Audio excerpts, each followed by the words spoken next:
a couple days ago, I was watching the debate between Frank Turek and Christopher Hitchens back from 2008, which is 7 years ago. Wow, almost 7 years ago. And this was one of the few debates between Christopher Hitchens and someone else that I hadn't seen yet, as I've seen most of the debates he's done. And it definitely appealed to me because it is about, does God exist? Well, I got about 40 minutes in, and I noticed something that I was surprised I didn't notice immediately. The video was posted by Frank Turek himself. He has a personal YouTube channel with 6,000 subscribers, and he posted it himself with ratings enabled and comments enabled. I was very, very impressed by that.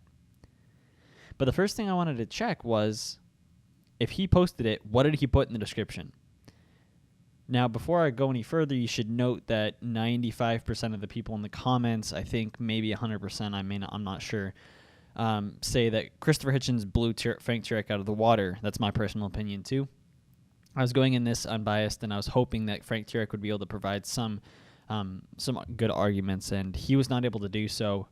Christopher Hitchens did not do a very good job in this debate, but he still kicked Frank Turek's ass, and so I want you to remember that going into this, that Christopher Hitchens blew Frank Turek out of the water completely. It wasn't even close. It was pretty embarrassing, actually. But let's go a little bit down, and let's look at the description. So the first line of the description is pretty plain. It just simply says, on September 9th, 2008, Frank Turek debated atheist Christopher Hitchens, author of God is Not Great, How Religion Poisons Everything, at Virginia Commonwealth University. The topic was, does God exist? And that's it. That's a pretty basic first line in the description. It's very objective. There's no opinions. It's just stating what happened. The second part is where it gets a little funny. So he says, Hitchens was his... by the way, I'm quoting this word for word from the description of his video. Hitchens was his usual charming and witty self. I, Frank, really like him and said as much. But he did not answer any of the 8 arguments that were presented for the existence of God. Many in the audience acknowledged that he dodged nearly all of the questions. Watch the video and decide for yourself which arguments were the strongest. Then he goes on, he says something about... there's comments on this one website where you can debate and stuff, and that's also objective. It doesn't really matter. I just want to focus on what he said there. The fact that 8 arguments were presented, and Hitchens dodged them all. Many in the audience acknowledged that he dodged nearly all of the questions, which is a complete lie. That's completely a lie. That never happened. No one... there was barely anyone in the audience that acknowledged that he dodged nearly all the questions. But besides that, he didn't dodge nearly all the questions. In fact, it's the other way around. Frank Turek, as similar to every other Christian I've heard debate, dodges all of the questions and dodges all of the evidence, ignores evidence and takes faith, takes illogical reasoning over logical reasoning, and dodges things with answers similar to or including God works in mysterious ways. And what's even funnier is if we look in the description real quick. So I'm on the video right now. I'm going to scroll down. Let's see. The first comment, this is one of the top comments overall. I think this is the top comment overall, has the most thumbs up, is a guy who makes one of the best points that I've actually made in a couple of my videos, but that, I think is fine being brought up again. This is word for word what he says. It is essentially pointless to debate a Christian because their mindset going in is that they are right and everybody else is wrong, and God is on my side. Completely elitist and arrogant. And then another comment that... Okay. And the other comment, this one has a lot of thumbs up, but not as many as that one. Simply says, just finished listening to Turek's opening statement. The whole thing is an argument from ignorance, top to bottom. If Hitchens cannot explain something, like 1, 2, 3, something, then theism is more rational. Are you serious? I don't know. Therefore, God is the very height of intellectual laziness. 2,500 years ago, imagine a Greek debater saying, if you cannot explain where lightning comes from, then it supports the position that Zeus exists. It is just as ignorant. Adding to that, Turek's understanding of evolution is frankly embarrassing. Do yourself a favor and read Coyne's Why Evolution is True or Dawkins' The Greatest Show on Earth.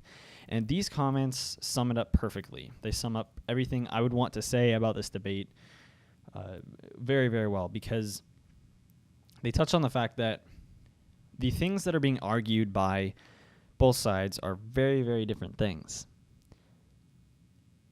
Atheists or humanists or secularists, whatever you want to call them, argue from a logical, scientific, and factual point of view. That's what we argue. We want the answers. We don't accept a hole being filled with God or some explanation that isn't the verifiable truth. Anything, like not even necessarily God of the gaps, just anything of the gaps. You put anything in there other than I don't know, and we don't accept it. When we don't know something, we want to say I don't know, but we're going to learn more. We don't accept bullshit and potential lies that have no supporting evidence whatsoever as the truth, because that would just hold us back. If we were to fill those gaps with God, then why would we research anymore? If we just all accepted, oh, well, God created the universe 6,000 years ago, or the earth and the universe 6,000 years ago, then why would we do any more research in that idea? We should just drop it and never bring it up again, and then never know the true answer. But luckily, we didn't do that. Luckily, we did look for the answer, and we found it. We found that God didn't create the earth 6,000 years ago. The earth was created about 3.7 billion years ago, I want to say. And then the universe was created 13.7 billion years ago. So not only was the universe created first, Earth came afterwards, about 10 billion years after it was created, which is a lot larger of a time frame than 6,000 years.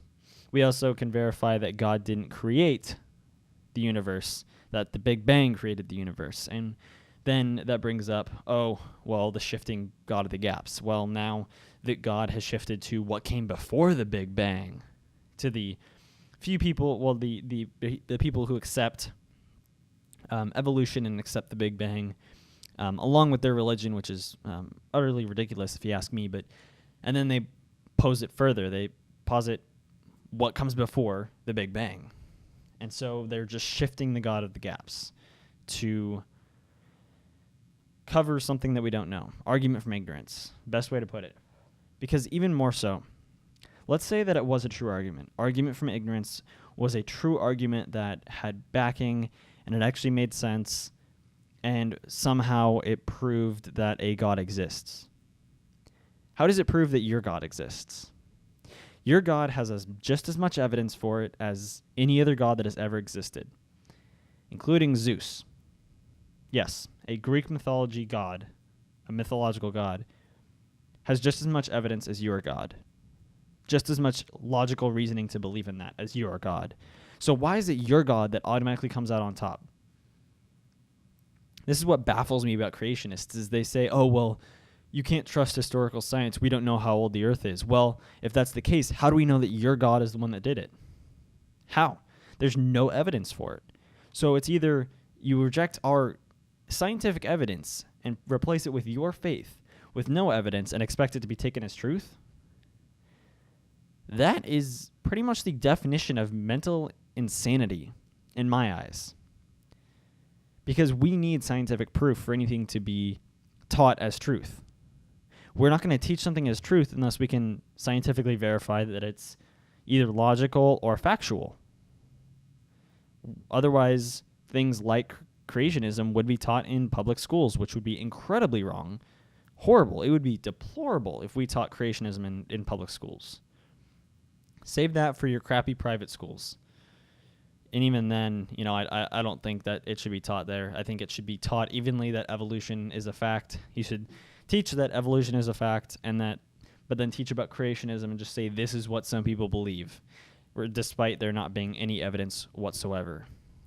And therein lies the problem, or at least my problem, with creationists and people like Frank Turek who go into these debates.